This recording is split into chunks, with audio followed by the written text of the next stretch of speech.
Hello दोस्तों, horror domain Hindi channel में आप सभी का बहुत बहुत स्वागत है। ये कहानी मैंने रेडिट से लिया है, जो कि रॉबर्ट नाम के एक शख्स ने शेयर किया था। तो आगे की कहानी मैं आप लोगों को उन्हीं के पॉइंट ऑफ व्यू से सुनाऊंगा। मेरा नाम रॉबर्ट है और मैं वेस्ट वर्जीनिया में रहता हूँ। दरअसल मुझे सोलो कैंपिंग का बहुत शौक है और अक्सर जब मुझे काम से 1-2 दिन की छुट्टी मिल जाती है तो मैं कैंपिंग करने चला जाता हूँ। इसी तरह मुझे एक बार काम से 2 दिन की छुट्टी मिली थी, तो मैं कैंपिंग का सारा सामान अपने वैन में लेकर कैंपिंग करने निकल पड़ा। लगभग 4 बजे मैं अपने कैंप साइट पहुंच चुका था। मैं वहां पर 2 दिनों तक कैंपिंग करने वाला था। मेरे घर से कैंप साइट 60 किलोमीटर की दूरी पर था। खैर, वैन से सारा सामान उतारने के बाद मैं एक अच्छी सी जगह देखकर अपना टेंट लगाने लगा और फिर बॉन फायर के लिए लकड़ी लाने के लिए मैं जंगल में चला गया। लकड़ियां इकट्ठा करते करते मुझे शाम हो चुकी थी। लकड़ी लाने के बाद मैंने अपने टेंट के पास आग जलाया। इतनी मेहनत के बाद आग के पास बैठकर मुझे बहुत सुकून मिला। फिर मैंने नूडल्स और चिकन पकाया। खाना खाने के बाद टॉर्च लेकर मैं हड्डी वगैरह टेंट से दूर फेंकने गया, ताकि उनकी महक से कोई जंगली जानवर मेरे टेंट के पास ना आ जाए, क्योंकि जंगल के ज्यादातर शिकारी जानवर अक्सर रात को ही शिकार पे निकलते हैं। कैंपिंग के दौरान हमेशा मैं टेंट और बाकी सामानों के साथ एक टॉर्च, एक चकमक जो कि आग जलाने में काम आती है, और मेरा असॉल्ट राइफल सेफ्टी के लिए लेकर जाता हूँ। खैर, फिर खाना खाने के बाद लगभग 10 बजे मैं अपने टेंट पर जाकर सो गया। उस रात हल्की हल्की बारिश भी हो रही थी, इसीलिए मेरा कैंप फायर भी अब बुझ चुका था। कैंपिंग के दौरान मैं हमेशा कोशिश करता हूँ कि मेरा कैंप फायर पूरी रात चलता रहे, ताकि मैं जंगली जानवरों से सुरक्षित रह सकूं। खैर, फिर रात के 2:30 बजे किसी जंगली जानवर की आवाज से मेरी नींद टूट गई।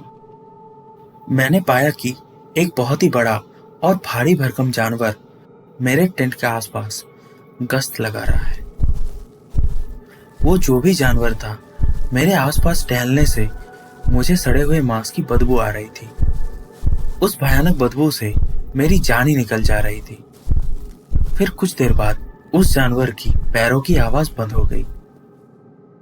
फिर मैंने अपना टॉर्च और गन लेकर टेंट से बाहर आ गया। उस वक्त चारों तरफ खूब अंधेरा छाया हुआ था, लेकिन शुक्र है उस वक्त बारिश रुक गई थी। फिर टेंट के अंदर से कुछ लकड़ियां निकाल के मैंने फिर से अपना कैंप फायर जलाया और फिर टॉर्च लेकर आसपास देखने लगा। अब जंगल में चारों तरफ एक अजीब सन्नाटा छाया हुआ था। फिर यहाँ वहां हर जगह देखने के बाद जब मुझे कुछ नहीं दिखा, तो मैं वापस अपने टेंट की ओर मुड़ गया। फिर मुझे एहसास हुआ कि उस जानवर को खोजते हुए मैं अपने टेंट से काफी दूर आ चुका हूँ। अपने टेंट की ओर कुछ कदम चलने के बाद अचानक मुझे पीछे से आवाज आने लगी कि यहाँ आओ बेटा, मैं यहाँ हूँ। यह आवाज सुनने के बाद मैं तो बिल्कुल हैरान रह गया, क्योंकि यह आवाज और किसी की नहीं बल्कि मेरी मम्मी की थी, और मेरी मम्मी तो इस वक्त घर में थी। मैं अब इतना समझ गया था कि ये जो कोई भी है, ये मेरी मम्मी नहीं है। फिर मैंने अपना टॉर्च झाड़ियों की उस ओर घुमाया जहां से वो आवाज आ रही थी। फिर कुछ देर के बाद वो आवाज मुझे दोबारा सुनाई दी। यहाँ आओ बेटा, मैं यहाँ हूँ। यहाँ आओ, मैं यहाँ हूँ। जंगल के घुप अंधेरे में अपना टॉर्च और राइफल लेकर मैं आगे बढ़ रहा था। फिर पूरा जंगल अचानक से बिल्कुल शांत हो गया। फिर अपने टॉर्च की रोशनी में मैंने एक बहुत ही बड़े हिरन को देखा। मैंने जंगल में कई बार शिकार किया है, लेकिन मैंने ऐसा हिरन कभी नहीं देखा। दोस्तों, वो कोई आम हिरन नहीं था, बल्कि वो जो कोई भी जीव था, बहुत ही ज्यादा अजीब था। और सबसे डरावनी बात तो ये है कि उस जीव का सर किसी बड़े हिरन जैसा था, लेकिन उसका शरीर किसी बहुत ही बड़े इंसान का था। उस जीव की हाइट लगभग 10 फुट होगी और वो भयानक जीव सीधा मेरी ओर ही घूर रहा था। उस जीव की आंखें बिल्कुल लाल थी, मानो उसकी आंखों में लावा जल रहे हो। वो भयानक जीव मुझसे कुछ ही गज की दूरी पर खड़ा था। फिर उसके बाद मैंने जो देखा, वो देखने के बाद मेरा खून जम गया।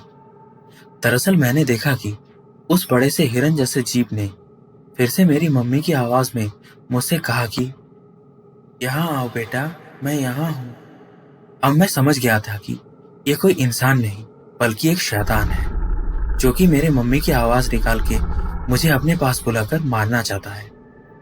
इसके बाद मैंने उस शैतान के ऊपर 2 राउंड फायर कर दिया। मेरी गोली चलाते ही वो बहुत ही जोर से चीखा और चिल्लाते हुए जंगल की ओर खूब अंधेरे में कहीं गायब हो गया। फिर मैं भागते हुए अपने कैंप पहुंचा। फिर मैंने देखा कि किसी जंगली जानवर ने मेरे टेंट पर हमला किया था, क्योंकि मेरा टेंट पूरी तरह से कटा फटा हुआ था। ये देखकर मैं इतना ज्यादा घबरा गया कि सारा सामान वहीं छोड़ के मैं वहां से भाग गया। ये घटना जब मैंने अपने परिवार वालों को बताया, तो किसी ने भी मेरा यकीन तक नहीं किया। दोस्तों, उस रात को मेरा किससे सामना हुआ था, ये मुझे आज तक नहीं पता चला। लेकिन इस घटना के बाद मैं इतना डर गया कि मैंने कैंपिंग करना ही छोड़ दिया।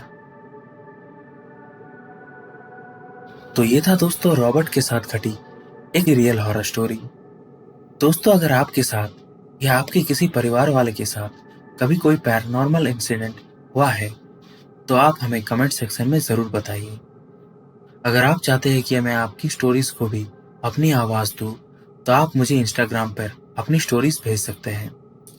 इंस्टाग्राम का लिंक मैं नीचे डिस्क्रिप्शन में दे दूंगा। दोस्तों, ये कहानी आपको कैसा लगा, आप हमें कमेंट्स में जरूर बताइए।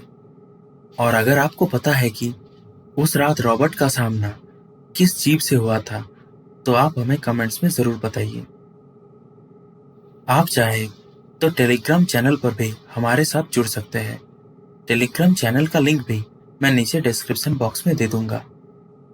दोस्तों, अगर आपको ये हॉरर स्टोरी अच्छा लगा, तो इस वीडियो को लाइक करें, अपने दोस्त और परिवार के साथ इस वीडियो को शेयर करें, और ऐसे ही सच्ची डरावनी घटना सबसे पहले सुनने के लिए हॉरर डोमेन हिंदी चैनल को सब्सक्राइब करके बेल आइकन को ऑल पर सेट करें, ताकि जब भी मैं नया वीडियो डालूं, तो आपको सबसे पहले पता चले।